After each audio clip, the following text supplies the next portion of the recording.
Hi guys, thank you so much for tuning in. I have Rahel with me today, who is going to take us down a little journey of hers with her adoption, and I'm really excited for her to share her story. Thank you for having me. Of course. We'll give it a little backstory of how we met, but to start off, just give us a little random fact about yourself. Sure. That nobody really knows, you know. That nobody knows? For some people, you know. I draw. So I love to do sketches when I'm in the city. I'll do little small sketches on my notepad. I used to do art like in high school and elementary school, so I continued that. Oh, I love that. But nobody knows that. I actually love that. And nobody will ever see my art. We're not going to share a little bit of something? Maybe. Sorry guys, I'm all excited. She's actually in the fashion industry, so I could see you actually sketching some fashion stuff. I don't actually. What do you sketch? People that I see walking by, or like nature. Oh, I love that. Yeah. Just whatever I see, it's like a journaling thing. Oh, it's like a form of therapy in a way. Mm-hmm. Oh, I love that. Relax. I didn't know that about you, so look at me learning about you. So let's start out by where you're from, where you're born. Oh, Give us a little backstory. Yes. And then I'll connect how we know each other. Yes. So I was born in Ethiopia, and I was adopted at the age of 7, moved to DC, and then, through my adoption journey, I was adopted, as you know, like 3 times. Mm-hmm. So I've been all over the States, and then I stayed the longest in North Carolina. Mm-hmm. And then once I graduated college, I moved to New York to pursue my dreams in fashion, and I haven't moved out. You loved it. New York is so pretty. I love it. I love New York for you. With your adoption, was it just you? So I have a twin sister, so we were adopted together.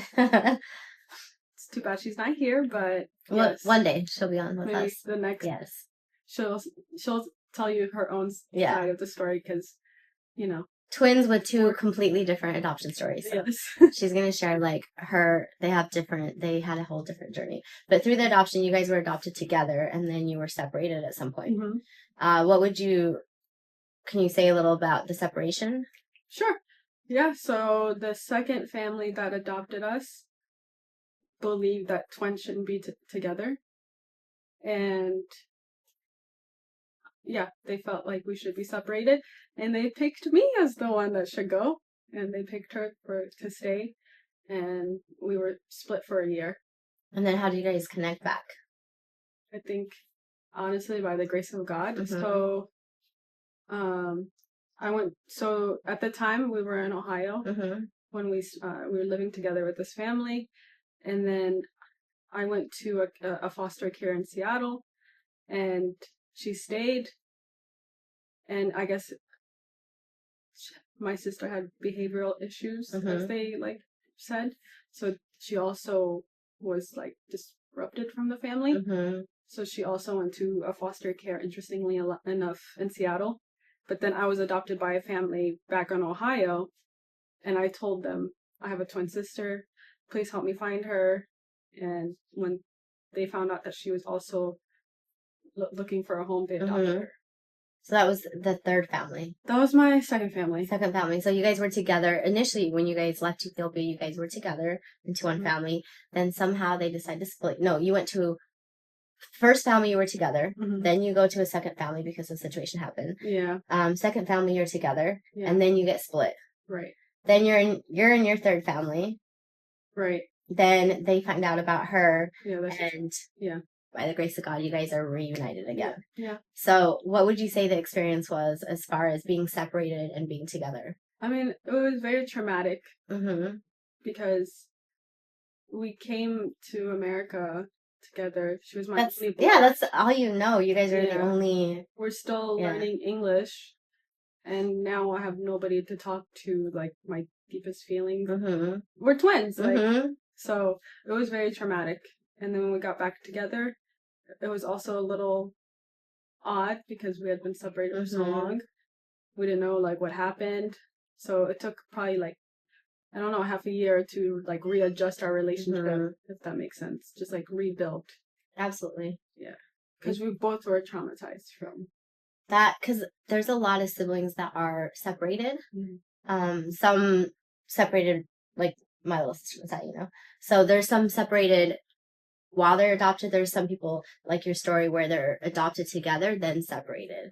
And I think people don't understand how hard it is. And then this is a twin for you, which you guys really like. You're so similar but you're so different, obviously. But that would be, and that's the only sibling you have, so that I can't imagine it. Do you feel like your parents understood? Which ones? I know. Good point. Well, obviously the second one didn't, because that's why they separated. Yeah, I mean, they felt like we shouldn't be together for whatever reason. They were a bit bizarre. I'm not gonna go into detail, but okay. They didn't understand. So, why do you think they adopted you guys? I'm sure it was charity. Charity. They want to save somebody's soul. No. So did they only adopt you guys, or did they have other kids? 3 biological kids. And did they treat them different than you guys? With that family, not really. I think I would say the same. Okay. But then there were separated cases where I felt like there was special treatment because they were older. I didn't understand it was because they were much older or because of their biological kids. What about the final family that both you guys ended up with? Did they treat? So they have one biological son, my brother, and for the most part, I would say they treated him the same. But there were times where I'm like, this is not fair. Did you feel like you guys were a family finally? Did you feel like, okay, these are my parents, this is our family? I called them mom and dad, but it took me a long time to see them as family. And well, you've been so many times. Honestly, like, it's weird, like, how I don't think I've fully processed them as a family. Like, I hope they'll understand, but from my perspective, I've called so many people mom and dad.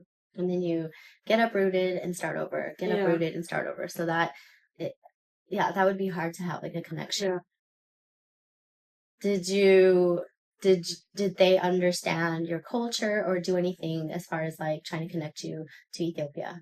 They did make effort by like taking us out to Ethiopian restaurants. Okay. That counts as something, right? Yeah, I think so. So they loved Ethiopian food, so that was really nice. But other than that, I think I felt like it was swept under the rug, like where I was from.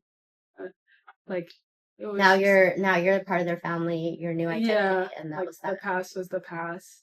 Do you feel like you guys had identity issues that you faced? For sure. I felt.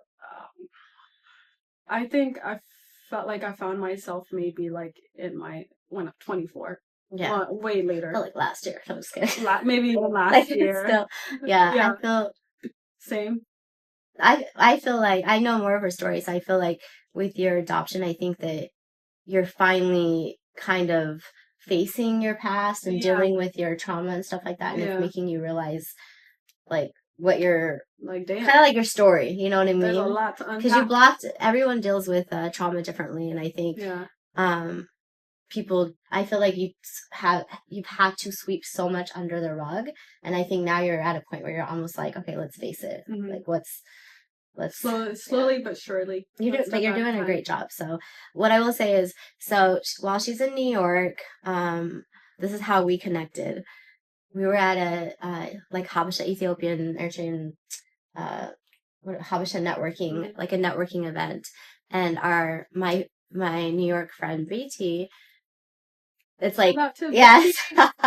So she's out mingling and she meets her and her twin, and then they're talking and Rahel's like, yeah, something about being adopted and stuff. She's like, oh my gosh, my friend I'm here with is adopted and her sister's adopted and stuff. So I just remember being like mid conversation with somebody and she just like grabbed me and she's like, Halen, you have to meet Halen, you have to meet Rahel, you know? So then, so sweet. Yeah, it was so, and then we met, like we all met, and then I think ultimately there was like already a connection to you guys because you guys, like, I was your age when I really started like wanting to go back home and like kind of like really, you know, like that's when I did my big move to Ethiopia and I was like, I'm just going to figure it out. And I was kind of like having my own identity and stuff. And so, yeah, we met. And then the next, I think it was like within the week, we went to dinner and then we just connected. And then the Meron story. Yeah. So what's crazy is she's from a place in Tigray, Aksum. And was it during the war? During this time? Yeah, it was like during the war. So I think we were kind of like unsure if she even has family or what she knew. No, so I knew my grandma was still alive in Aksum, but well, from like 2015. Yeah.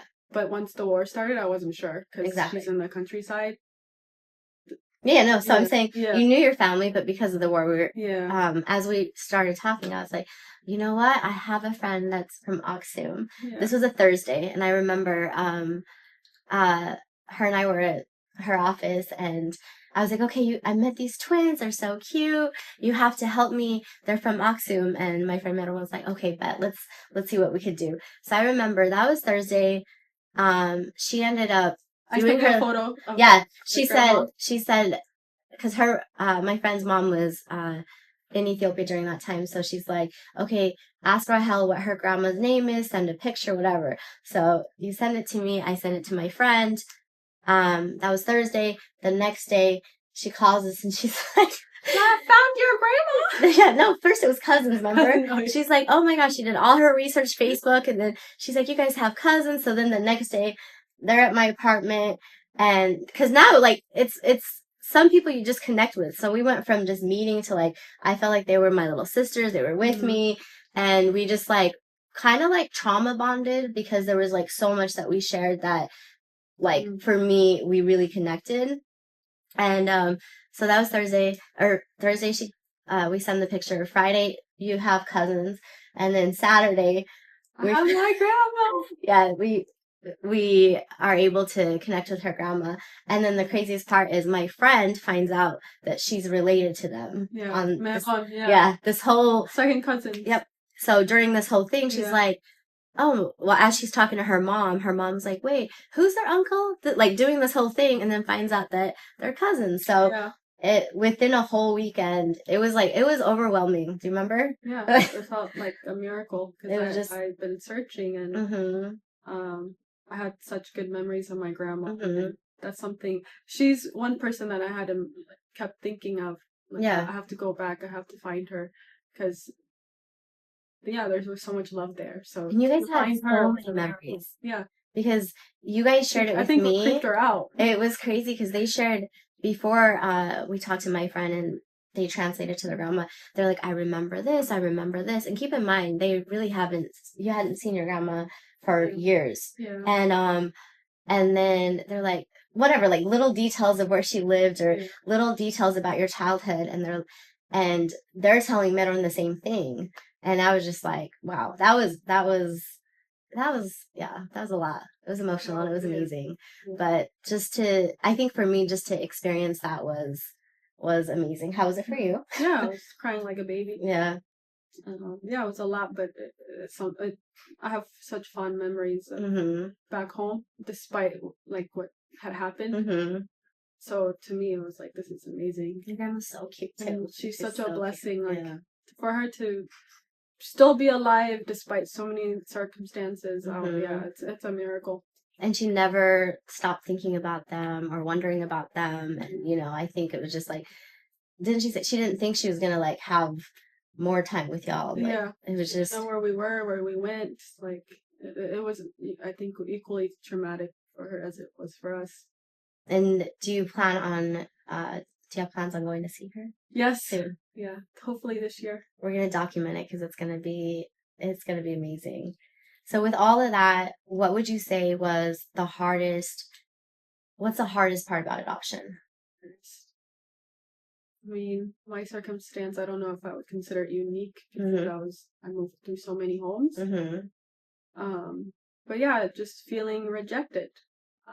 I didn't quite understand it then, but like now it's showing up in like the relationships that I have. Like so feeling unwanted, I think was probably the hardest part, and also not feeling like I had an identity because I was with a white family growing up with white people. Sorry, I don't know if I could say it that way, but you can say it wherever you want.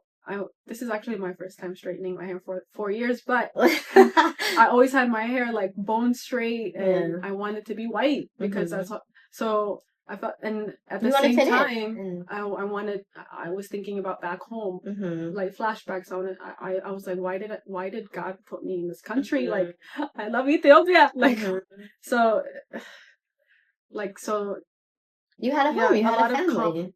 Conflict internally, and also feeling on my own all the time. Like, I feel like there wasn't a lot of support within the families that I was with, so just feeling like I was alone in this world. So I would say that's the hardest part of being adopted. From my experience. What's the thing you would change? I wish I was adopted into one family that was supportive and yeah, stuck with me and my sister. Yeah. Like really supported and like took in the culture and everything. Yeah. I think if I had stayed with one family, I wouldn't be as traumatized. That's real. How do you feel about adoption being closed right now? I am confused. It's conflicting because despite some of like a lot of the negatives, there's also a lot of blessings that come with it. There's opportunities that I would never have if I was still in Ethiopia. So yeah, I'm conflicted. I don't think the kids, for example, in Ethiopia, I don't know about like other countries, like they go back home to the farm, and you know our culture, like they're indentured servants. So like, what's the better situation here? Maybe face abuse and come out of it okay, or be an indentured servant your whole life, no education, no opportunities to discover yourself in a way. Yeah. So I'm conflicted. I think that's majority answer. Yeah. Because it's kind of, I've said the same thing where the great thing about adoption is when people are given the opportunity. And even for me, I'm like, I wouldn't be where I am, if I wasn't adopted. But then obviously it's that loss. Yeah. Like I feel like every adoption, you're still losing something, right? So it's at what cost, I think that's the misconception about adoption. People think kids get a family, so it's a blessing, but it's really you're losing your whole family. And it's a loss, right? That's even when it's a good adoption. I think that I had read something recently and I was like, I never looked at it like that, because even with great adoptions, it's still a loss. Somebody's losing their child. Like, even if they're being put up for adoption because the parents can't take care of them or they're orphans or whatever, it's still like, it's a loss. There's a lot of science behind like kids within their biological family. There's a connection there that you can't explain it. Yeah. So. Even with siblings being separated, it's always interesting because the things where other twins have been raised completely different, and then they meet and they do similar things. It's like in your DNA, Yeah. And I think people don't take that into account when they separate siblings, where like we just need to be with our siblings for the most case. So, I mean, it's not always what can happen, but if we're able to, that's what we need. What would you say to somebody else that has faced like a complex adoption? Like, how would you know what I mean? Because there was a point in your story where you did not think you were going to get where you got. Yeah, just keep trying. Follow your dream. Still, don't give up. And I continually told myself I'm not going to give up. I'm not going to whoever I felt like was against me, which is like the families that treated me. I was like, I'm not gonna show them that I'm failing at life. I want to make sure that I'm at the top to be like, here, it's in your face, I'm still here. So that's a good approach. Yeah, just keep going. Don't give up and don't get discouraged, because it's so easy to get discouraged. As humans, we face so much already in our daily lives, and then on top of that, we have all this trauma as adoptees. It's easy to be so down. You've talked to other adoptees, like there's a little community, right? What would you say is one common thing we all have?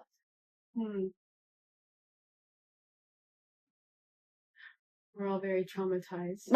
I'm sorry. It's so sad. So sad, yeah. It's hard to hear the stories. Yeah, it is. And people, each one of us want to be heard, because we feel like we weren't heard growing up with the families that we were with. Yeah. So that's all I hear is, I went through this, I went through that. So yeah, there's a lot of trauma. That's real. Not saying I'm sorry, not saying that, obviously, I always say there's some people that do a great job, and I'm sharing some stories that have beautiful adoptions, but it's unfortunate that a lot of it is majority have gone through a lot. Would you personally adopt? Huh.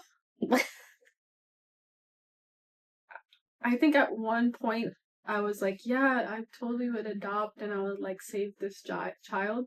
And then the more I've processed some of my adoptions, the parents said the same thing. They want to go save a child and look at the outcome. Not for everyone.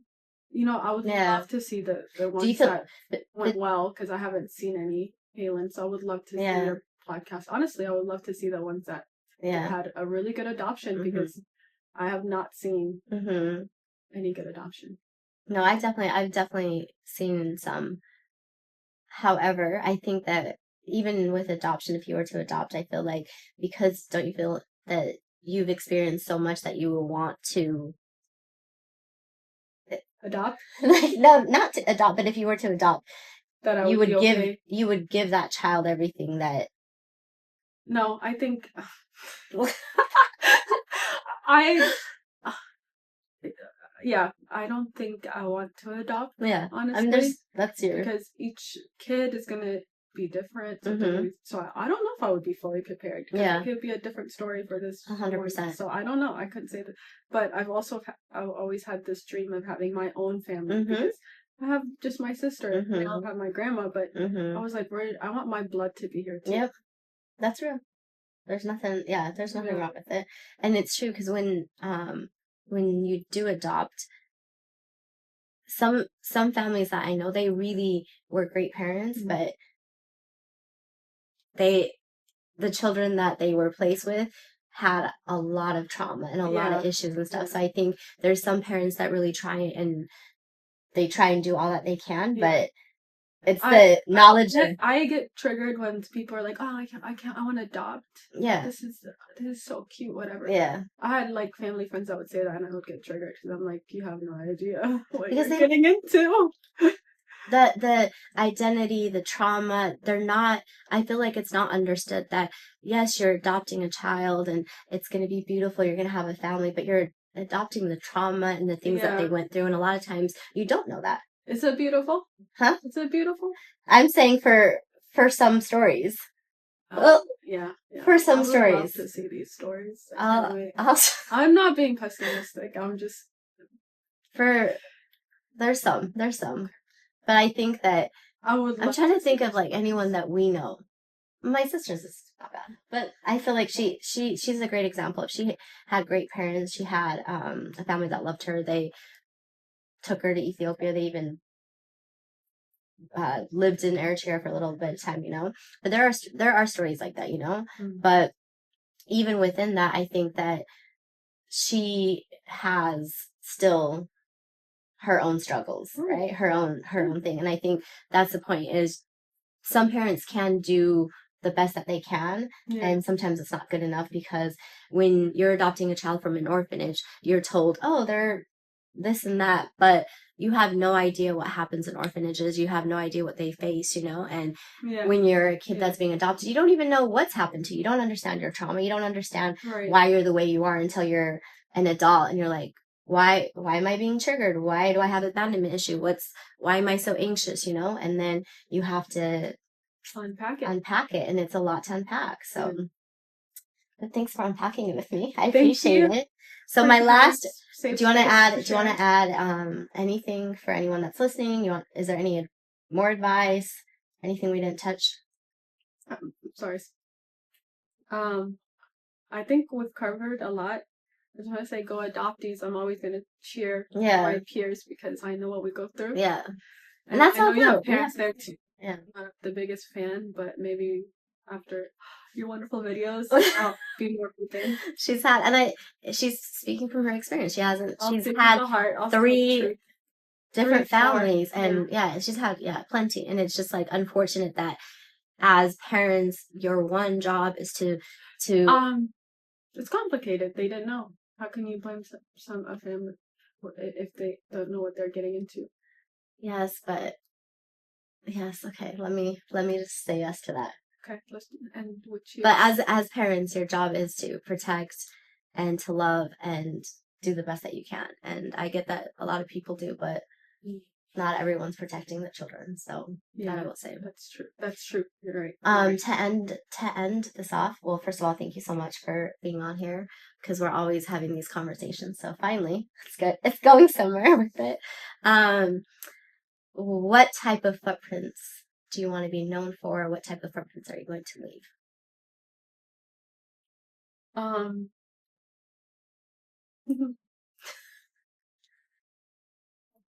I guess I want to be known as somebody that's kind, generous, and honest.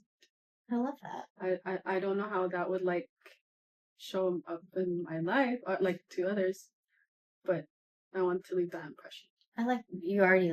Despite my negative comments. It's your story. Honest comments. Yeah, no. And I think, you shouldn't feel bad to express, it's your story, it's your experience, and it's unfortunate that sometimes when we speak our truth, we feel bad. We still feel like, I'm being negative, You're a beautiful human. You're so kind. You're so generous. You are already those things, And I feel like it's okay for you to speak your truth, and it's okay for you to share your story because it wasn't great, and that's okay. And look where you're at now. You didn't let that.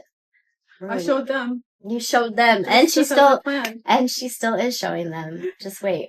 There's a lot of things she's gonna be doing. So, anyway, thank you so much. I love you. And guys, subscribe. Please subscribe and like and comment. And if there's some great adoption stories that then let us know because she needs to hear more of them. Yes, I would love to see. Yeah, we appreciate it. Thank you so much, guys. Until next time.